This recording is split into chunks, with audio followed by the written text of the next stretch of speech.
So recently I've been trying to catch up on a lot of recent comics, and I've really enjoyed everything that's been going on with the Avengers. Like, the team fought Dracula, and they went to space and found an insanely powerful cosmic baby, because comics. However, I just read the most recent storyline, Age of Khonshu, and was really let down and disappointed. And since you guys seemed to like it last time when I came to my laundry chair and gave my unscripted thoughts about stuff I've been reading recently, I figured, hey, let's do it again. So if you are a longtime subscriber of this channel, then you know that I absolutely adore writer Jason Aaron, specifically his time on Thor, with Thor God of Thunder not only being my favorite Thor comic of all time, but one of my favorite comic books of all time. And as soon as he finished his legendary 6-year run on this, he went over to Avengers. And then, when I heard that one of my favorite Marvel characters ever, Moon Knight, was going to be the main antagonist of a new plot, yeah, that's incredible. But what I found wasn't really Moon Knight, and it wasn't really good.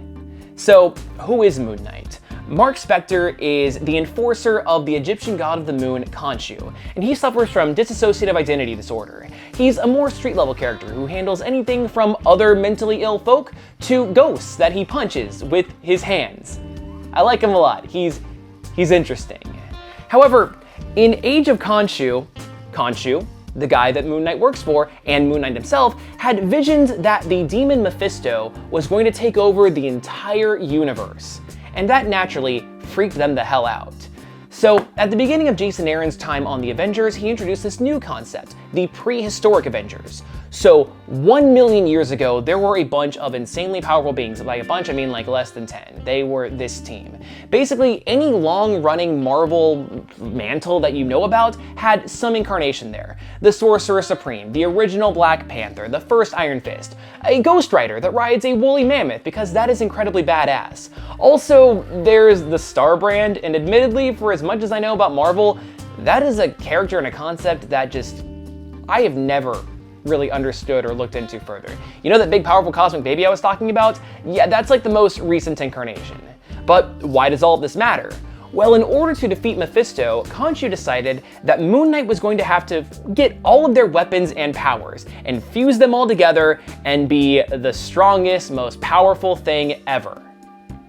Okay, seems like a little bit above the punching weight that Moon Knight would normally be up for, but sure. But you see, I should have known that things were going to be a little bit weird and nonsensical when Mark Spector challenged Danny Rand, the current Iron Fist, to a one-on-one fist fight and actually won. See, this is what bugs me. Iron Fist is the most proficient hand-to-hand combatant in the entire Marvel universe. Sure, you could say Shang-Chi, but no. It's Iron Fist. His thing is literally, he punches the best. So the fact that Moon Knight can just walk up to his magical city and go, yo, I'm gonna challenge you to a fist fight and then steal your power feels a little off to me. This isn't the first time that Danny Rand has had his abilities taken away, so that tracks. But then, that's how all of Age of Khonshu works. He goes up to the most recent descendant of the primordial Avengers and just takes them out in no time at all, steals their powers, and keeps going and going and going. Like, as soon as he defeated Danny, Mark went to Doctor Strange's Sanctum Sanctorum, and with the help of Khonshu's mummies and moon wizards, because comics, he was able to clock him with the Iron Fist and take all of his magic away. So now Moon Knight is also the Sorcerer Supreme. I don't really get how that works because it's not like it's just the magic. Doctor Strange also had to practice for years to get all the physical components, all the incantations down. Did all of that physical and mental knowledge also transfer with the magic? I don't know. Also, it's a little weird that Doctor Strange was defeated by a magic relic when he's dealt with a lot of those over the years. He's tangled with gods and demons. Khonshu shouldn't be anything special. And that's just kind of how this entire plot goes. Moon Knight steals Ghost Rider's car, which also means that he somehow gets his spirit of vengeance. Not that it made sense in the first place, because the Ghost Rider that he stole from was Robbie Reyes, who wasn't a spirit of vengeance. Who cares? Continuity? What? Nah. So then, okay, we're gonna need a weapon. Let's fight Thor and take his hammer. The Odin son threw Mjolnir at him, and then Moon Knight was able to stop the hammer midair, because it turns out that the Uru metal in the hammer is basically just moon rock, which therefore means that he and Khonshu have dominion over it. Okay, that's actually kind of neat. Like, he can't wield the hammer in all of its power and become a Thor like other wielders have in the past, but now he has it. It's kind of just a blunt weapon, but whatever. The only character that Moon Knight had any kind of struggle with was Black Panther. He couldn't get his abilities. And my personal headcanon is that because Black Panther has a lot to do with Boss, the Panther God, who is also the sibling of Khonshu, maybe there was some tension there. But no, we didn't have that dived into. And that's really odd to me considering that Jason Aaron thrives in mythology. Like, the whole god stuff is a big component of his Thor series. You would think that that writer of anybody would dive into the relationship between the Panther God and the Moon God. No. Seems like a missed opportunity. But regardless, Khonshu and Moon Knight were able to get enough powers that they thought they could be somewhat competent in taking on Mephisto. So they go to the Hotel Inferno in Las Vegas because that's where Mephisto has been imprisoned ever since the Doctor Strange Damnation event, which is, maybe I'll make a video on that in the future because it's interesting. They break him out of prison, and then they shove Mjolnir right through his chest, killing the devil. But it's not that easy, because now for some reason, a bunch of Mephistos from throughout all of space and time just keep popping in to fight Khonshu and Moon Knight. And they keep one-shotting them. Like, there is a comedically large pile of bodies, so they just have to keep killing Mephisto over and over and over, and the pile keeps growing taller and taller and taller.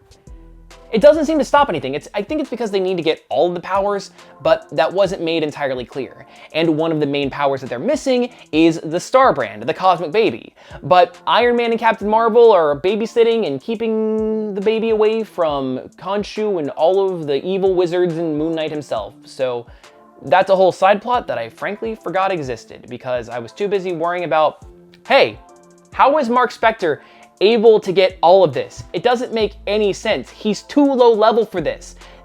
What's happening? While trying to hunt down the Cosmic Baby, Khonshu also decided to take over all of New York, which makes no sense to me because I thought the entire plot of the book was just stop the devil. World conquering was never a part of it. But also, in this new temple that they have erected in New York, Khonshu is trying to beat down Black Panther so that he can get his powers to finally stop everything. That ends up not working out. T'Challa breaks free and beats up Moon Knight, who then also manages to be convinced to turn on Khonshu. And then suddenly, the Phoenix appears, and Moon Knight gets the Phoenix. It looks really cool, but it just seems very, very convenient. Anyway, everybody is able to team up and take down Khonshu, take some of the Ankhs, and give them to other members of the Avengers. So, like, Blade becomes the Sorcerer Supreme, and She-Hulk becomes the Iron Fist, and that's pretty neat, but that's really all this book feels like. It feels like, oh, these are some cool versus situations, and frankly, that's not really what I'm the most interested in when it comes to comic books. I really like seeing how characters play off of each other and creative problem solving. And granted, yes, that kind of stuff can happen in combat, but that shouldn't be the focus of the book.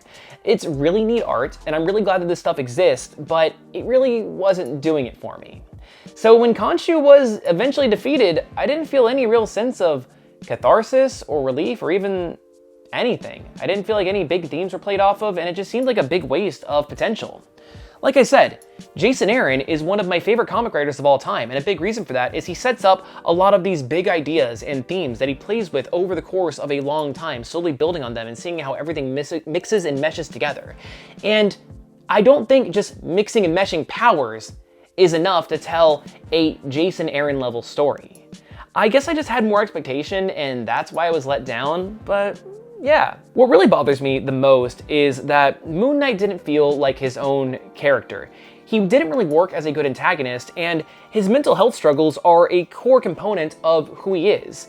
And I don't think that this is going to be winning anybody over to the Moon Knight camp anytime soon, which is a real shame because, like I said, I love this character. Plus, he's going to be getting a Disney Plus show, and is going to be a lot more relevant soon, so people are looking to latch onto anything. Honestly, this kind of felt a little shoehorned in that maybe Aaron didn't want to write him, but kind of just had to. I don't know, that's just pure speculation. I really don't like disliking things, and I think that Age of Khonshu had a lot of really good potential that got squandered.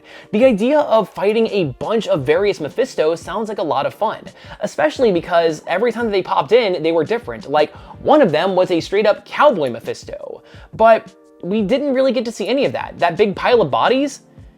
Yeah. It just happened off screen. Maybe if we focused more on that and leaned into the absurdity of it all, that could have really been something. Instead, it just felt like a bunch of very quick, one-off fights that, frankly, Moon Knight had no business actually winning. It doesn't matter how many powers he got because he shouldn't have gotten those powers in the first place. But look, I'm not trying to say that Age of Khonshu is a bad book. For me personally, I think it's just the middle of the road. And I'll probably read it again later. Maybe I'll glean something new from it. Maybe it is building towards something greater that it's just too early to tell from. Who's to say? So if you're interested in getting a copy for yourself, then I'll have a link to it in the description down below. And also, yeah, I'll put like Thor God of Thunder down there as well, so you can see what a good quality Jason Aaron book would look like. But, you know, Age of Khonshu was just a quick and easy story. It didn't feel like it had much substance, so I guess I can't complain too much, even though this entire video really was just me complaining. I don't know if this video is any good. Regardless, make sure to like and subscribe. And if you really want to help the channel out, maybe watch some other videos. Like, I did an entire video on the very fascinating history of Dazzler and how she was supposed to be the lead of Marvel's first ever live action movie. It's interesting, and like, nobody watched that video, so you could also be a nobody and watch it yourself. Didn't mean to insult you, I'm sorry. I'm just gonna... Yeah, I'm probably just gonna bow out now. Cheers.